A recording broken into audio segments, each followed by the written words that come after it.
अब हम पढ़ेंगे ब्लड के प्रकार के बारे में, यानी कि हमारा जो रक्त है वो कितने प्रकार का होता है। तो मनुष्यों का जो रक्त है वो मुख्य रूप से 4 प्रकार का होता है, ए, बी, ए बी और ओ। इसमें जो ए रक्त समूह है, बी है, ए बी है, ओ है, उनका निर्धारण कैसे होता है, कैसे पता चलता है कि किसी का ब्लड ग्रुप ए है, बी है, ए बी है या ओ है। तो देखिए हमारे ब्लड में जो कोशिकाएं होती है 3 प्रकार की, उनमें से एक है आरबीसी। आरबीसी कोशिकाओं की सतह पर कुछ प्रकार के प्रतिजन पाए जाते हैं। अगर किसी व्यक्ति की आरबीसी कोशिकाओं पर ए प्रतिजन है तो उसका ब्लड ग्रुप होगा ए।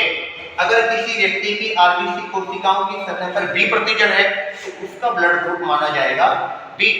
अगर किसी व्यक्ति की आरबीसी कोशिकाओं की सतह पर दोनों प्रतिजन है ए और बी, तो उस व्यक्ति का ब्लड ग्रुप जो है वो माना जाएगा ए बी। एक कंडीशन होती है जिसमें आरबीसी कोशिकाओं पर कोई प्रतिजन नहीं होता, खाली होती है कभी, वो हमारा ब्लड ग्रुप माना जाता है ओ। ध्यान दीजिए, ओ ब्लड ग्रुप को यूनिवर्सल डोनर कहते हैं, अर्थात ओ ब्लड ग्रुप वाला व्यक्ति सभी व्यक्तियों को ब्लड दे सकता है। इसके अलावा ए बी जो ब्लड ग्रुप है वो सभी व्यक्तियों से ब्लड ले सकता है, इसलिए उसको यूनिवर्सल रेसिपिएंट कहते हैं। ठीक है, universal donor O, universal recipient A B. Blood group का निर्धारण कैसे होता है, आरबीसी कोशिकाओं की सतह पर पाए जाने वाले प्रतिजन के आधार पर।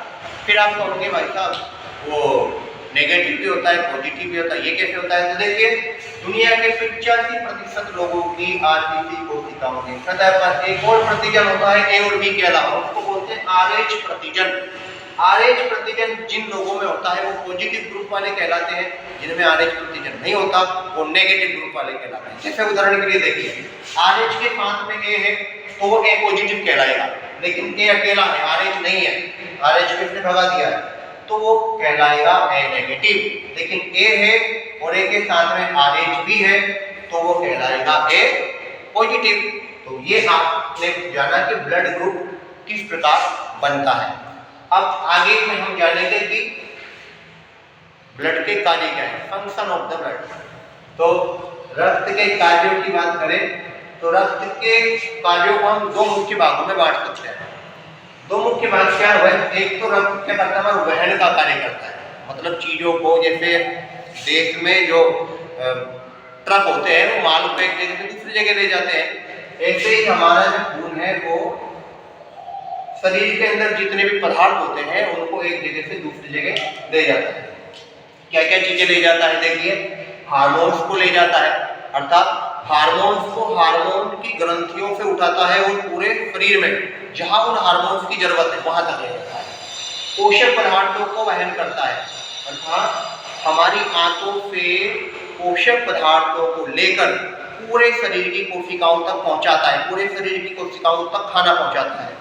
फिर हमारा उत्सर्जी पदार्थ, खाना खाने के बाद उत्सर्जी पदार्थ बनते हैं कोशिकाओं के द्वारा, उन उत्सर्जी पदार्थों को किडनी तक लेकर जाता है जहाँ पे वो यूरिन के द्वारा परिवहन करते हैं, गैसों का परिवहन करता है, अर्थात ऑक्सीजन और कार्बन डाइऑक्साइड का परिवहन करता है। ऑक्सीजन को फेफड़ों से लेकर आता है, पूरे शरीर की कोशिकाओं तक पहुंचाता है, और CO2 को ब्लड अपने द्रव भाग प्लाज्मा के द्वारा फेफड़ों तक लेकर जाता है, जहाँ पे वो शरीर से बाहर निकलती है। ऑक्सीजन को कौन लाता है, ऑक्सीजन को लाता है हीमोग्लोबिन जो रक्त के अंदर होता है, वो फेफड़ों से ऑक्सीजन को लाता है, वो शरीर की प्रत्येक कोशिकाओं तक पहुंचाता है।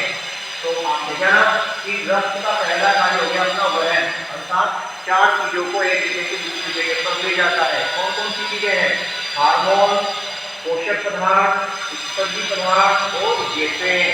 ठीक है, दूसरा हमारा ब्लड का कार्य है नियंत्रण रखता है तापमान पर।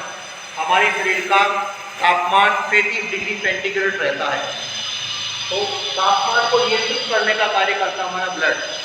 फिर हमारा रोगों पर नियंत्रण रखता है, WBC कोशिकाएं जो ब्लड के अंदर होती है वो हमें रोगों से बचा कर रखती है, तो रोगों पर नियंत्रण रखता है। पीएच मान पर नियंत्रण रखता है, हमारे शरीर में अम्ल और क्षार का संतुलन बनाए रखता है, इलेक्ट्रोलाइट का बैलेंस बनाए रखता है। अगर ये बैलेंस ना हो तो गड़बड़ हो सकता है, उल्टी दस्त हो सकते हैं, कई प्रकार की परेशानियां हो सकती हैं। तो ताप का नियंत्रण, रोगों का नियंत्रण और पीएच का नियंत्रण, ये हमारे रक्त के कार्य हो गए। तो आज हमने जाना कि ब्लड के बारे में हमें 4 चीजें पता होना चाहिए। परिभाषा में हमने जाना हमारे शरीर में 5 लीटर ब्लड होता है, कलर इसका लाल होता है। ब्लड को तरल संयोजी ऊतक कहते हैं। तरल संयोजी क्यों कहते हैं? क्योंकि ब्लड होता है लिक्विड में तरल।